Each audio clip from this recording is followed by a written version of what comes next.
बहुत अरसा पहले की बात है। एक जंगल में बहुत ही खूबसूरत बगीचा था। उस बगीचे में बहुत सारे पंछी घोंसला बनाकर अपने बच्चों के साथ रहते थे। उसी जंगल में टोनी चिड़िया अपने दो बच्चों के साथ एक दरख्त पर घोंसले में रहती थी। उस दरख्त पर ही हरी तोती भी अपने बच्चे के साथ रहती थी। एक दिन की बात है, टोनी चिड़िया उदास अपने घोंसले में बैठी थी। टोनी चिड़िया को उदास देखकर बबली कबूतरी उसके पास आती है। अरे टोनी, क्या बात है? बड़ी ही उदास दिखाई दे रही हो। क्या बताऊं मैं, अभी बच्चों ने उड़ना सीखा है। 2-3 दिन से अकेले बाहर भी जाने लगे हैं, पर आज इतनी देर हो गई है, अभी तक वापस नहीं लौटे। परेशान क्यों होती हो? कभी न कभी तो बच्चों ने बाहर निकलना ही था, घूम फिर कर वापस आ जाएंगे। बहन, तुम जरा हरी तोती से बच्चों के बारे में पूछो ना। वो अपने बच्चों को लेकर अभी वापस आई है। सुबह मैंने अपने बच्चों को उसके बेटे के साथ ही जाते हुए देखा था।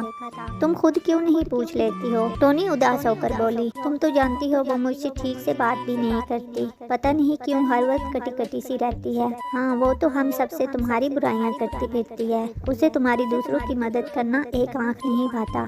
कहती है तुम बेवकूफ हो, इसलिए सबकी मदद करती फिरती हो। छोड़ो, जाने दो। तुम बस मेरे बच्चों के बारे में उससे पूछ दो। बबली कबूतरी ने हरी तोती से पूछा।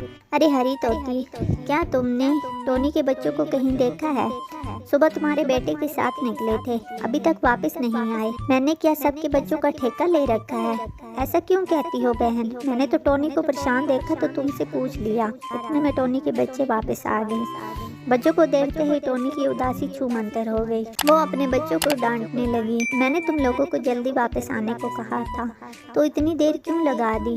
माँ, वहाँ पर बहुत सारे दोस्त मिल गए थे, हम उन्हीं के साथ खेलने लग गए थे। पर माँ, हमने तोती खाला से कह दिया था कि आपको बता दें कि हम देर से आएंगे। उनका बेटा भी हमारे साथ खेल रहा था। थोड़ी देर पहले ही वो अपने बेटे को लेने आई थी। ये सब बबली कबूतरी भी सुन रही थी।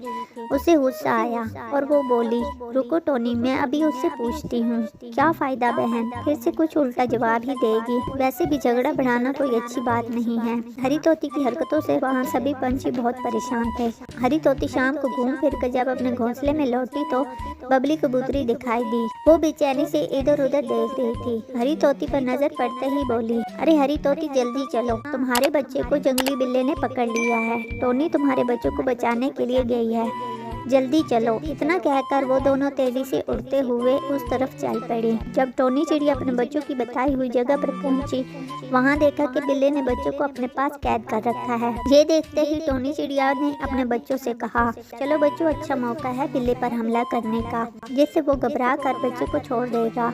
अगर उसने एक बार इसे पिंजरे में डाल दिया तो उसे छुड़ाना मुश्किल हो जाएगा। फिर जल्दी से वो तीनों मिलकर बिल्ली पर हमला करते हैं, जिससे बिल्ला घबरा कर वहाँ से भाग जाता है। चलो बच्चों, अब जल्दी चलो। रास्ते में ही हरी तोती मिल गई और वो रोने लगी। लेकिन ये सब कैसे हुआ? हाँ, मुझे टोनी आंटी ने बचा लिया, नहीं तो वो बिल्ला मुझे खा ही जाता। उसके बाद टोनी ने आगे की सारी कहानी बताई। उसकी बातें सुनकर तोती की आंखों में आंसू आ जाते हैं। वो टोनी से बोली, टोनी बहन, मुझे माफ कर दो। मैंने हमेशा तुम्हें गलत समझा और हमेशा बुरा भला कहती रही। तुम दोनों यही बातें करती रहोगी या घर भी चलोगी? फिर वो सब अपने घोंसले में वापस आ गए। तो दोस्तों, इस कहानी से हमें ये सबक मिलता है कि हमें हमेशा मिलजुल कर रहना चाहिए, दूसरों की मदद करनी चाहिए। अगर कहानी अच्छी लगे तो लाइक कर दो और चैनल को सब्सक्राइब।